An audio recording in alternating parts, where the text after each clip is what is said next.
Hello guys, good morning, welcome to my channel and it's me again, ang inyong chismosong Kaalda Vlogger. So gusto ko munang magpasalamat sa inyong lahat sa mga walang sawang tumatangkilik, nanonood, sumusupport at sumusubaybay ng mga content ko dito sa aking YT channel. So eto, wag ninyong babaktawan o lalaktawan tong ating content ngayong araw. I'm sure na hindi ninyo pagsisisihan na pinanood nyo to mula umpisa hanggang hulihan. And syempre, huwag ninyo i-skip yung segment. Ibig sabihin, start to finish. Okay? So, eto na. Unang pasabog sa 2025. Dumako na tayo sa ating main topic for today's video.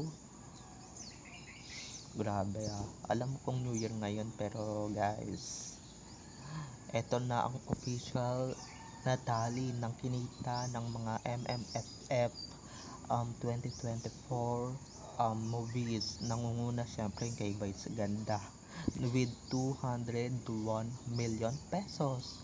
Syempre yung iba dyan 68, 58. Syempre yung iba dyan 20. Yung Green Bones 28 mahabol. And syempre ang huling-huli is yung Topak, kung saan yung bida may Topak din talaga. So eto na guys, watch this. Mamaya ipapaliwanag ko sa inyo ng buong buo. So eto na guys, watch this. At kung nakita nyo na nga yung recaps, once again si Titi o sa mga admins, so maraming salamat sa inyong lahat. So syempre sa mga nagbibigay sa akin ng updates at pinagkakatiwalaan akong ilabas ang mga updates, at hanggang ngayon pinagkakatiwalaan pa rin nila ako. And syempre sa mga fans ko, sa mga loyal supporters ko, loyalists ko, maraming salamat throughout the years guys. Sinamahan nyo ko, so sana many more years to come pa. So it's our first day on 2025. So eto na, dumako na tayo sa ating main topic for today's video. Like what I said earlier, ito na nga ang official na kinita or official gross ng MMFF 2024. So sa mga hindi pa nakakapanood, humabol na kayo dahil guys, hanggang January 7 na lang. Syempre ang panonoorin ninyo yung Green Bones and The Breadwinner is na napakagandang mga pelikula, napaka obra maestra. Ito ang official na kinita lang naman ng MMFF 2024 is, nangunguna dyan is yung kay Meme Vice with 201 million pesos. And number 2 is Pantaho, na pelikula ni Miss Judy Ann Santos and Vilma Santos Recto, na tumatabo ng 58 million or 68 million. Si Nadine Lustre, yung Uninvited, tumatabo ng 58 million. Green Bones tumatabo ng 28 million. Yung pinakamababang kinita ngayong MMFF, walang iba kung hindi yung Topak. Palibasa, yung mga nag-produce may mga Topak din naman. Kaya yun, deserve talaga yung ganun kababang kita, diba? Pero guys, yung iba doon hindi pa yun ang official talaga, diba? Biruin ninyo December pa lang, kahit nasabihin yung nagpo-pro pa na yung iba dito, diba yung iba manood pa rin ng sine, yung iba nag, diba, nanood pa ng sine, dun sila nag-spend ng New Year nila, diba? Or nung kinaumagahan or nung umaga, diba, doon sila nag-spend ng New Year nila. At syempre hindi nila pinalagpas yung pagkakataon na mapanood ang pelikulang pinopromote or sinasabi natin. Kaya yung iba dyan diba, ang maganda lang naman actually at ang deserve kumita talaga yung Green Bones nila Roro Madrid, and syempre yung And The Breadwinner is ng nila VG or nila Meme VG kesa naman dun sa ibang pelikulang nabanggit ko, 'di ba? Wala namang wala namang katorya-torya yung palabas or wala namang katorya-torya yung istorya.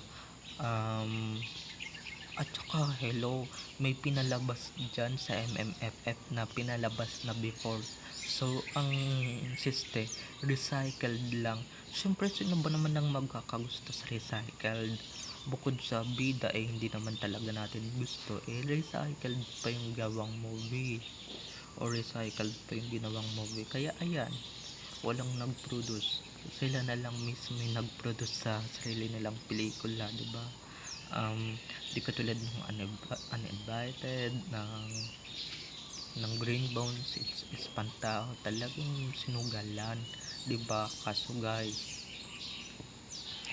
Kaso ito nga lang talaga, tumapat kayo kay tumapat kayo kay Meme Vice. Alam niyo naman pagka si Meme talaga ang si Meme talaga ang bida dyan pagka tuwing MMFF. Oh guys, sa mga naghahanap dyan sa kingdom, walang kingdom dyan. Walang kingdom dyan kasi nga ang bababa guys, ang baba siguro nung kinita, kaya hindi siya isinama sa tali ng MMFF top grossing na movie. 'Di ba? Ito real talk lang, and syempre hindi naman tayo magpapakabitol ngayon 2025. Hello. Real talk lang to. Sino ba naman kasi magkakagusto sa istorya ng kingdom, 'di ba? Tsaka ng topak. Napakapangit guys, napakapangkaraniwan. Tsaka hello, ang hinahanap nating tuwing Pasko, saya na istorya or masayang istorya, hindi yung action. Guys, di na uso sa panahon ngayon 2025 na tayo guys, di na uso action, di ba? Yung ginawa ni Spotted talaga, bukod sa ang pangit ng pagka-arte niya, di ba, napaka bukod sa ang dialogues ng pag-arte niya, kasi yun lang naman talaga alam niya, di ba? Di katulad sa Green Bones, di ba? Sino ba naman ang makakatalo sa isang Dennis Trillo? Tapatan mo pa ng bago ng suday sa hindi na baguhan or nagkakapangalan na si Ruro Madrid, di ba? Sino ba naman ang tatapat dun? At sino ba naman ang tatapat kay Vice Ganda na yun guys. Kaya yung mga nagbabalak tumapat dyan kay Meme Vice, and kung kani-kanino mga stars dyan sa MMFF, ay nako, magdasal-dasal na talaga kayo, dahil guys, hindi talaga kikita yung pelikula ninyo hanggang yan yung katapat ninyo, 'di ba? Syempre mga kangoso, tuwang-tuwa yan, 'di ba? Kumita yung pelikula na ginawa nila, and syempre naka ano ng award, kaya pa na-flex, 'di bang yabang-yabang. Samantalang sa BG nilalait-lait nila, 'di ba?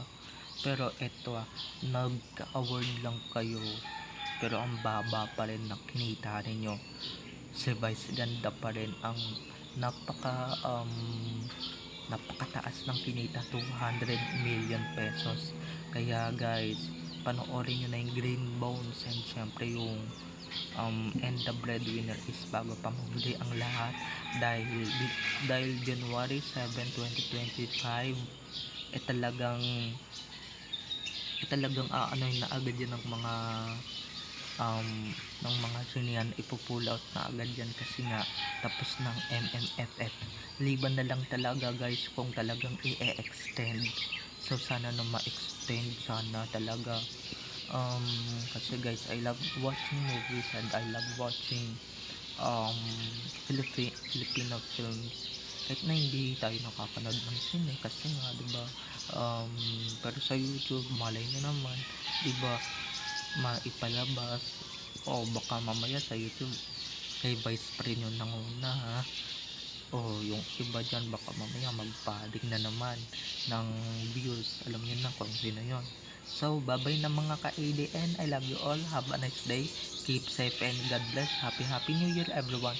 Bye-bye. Enjoy watching.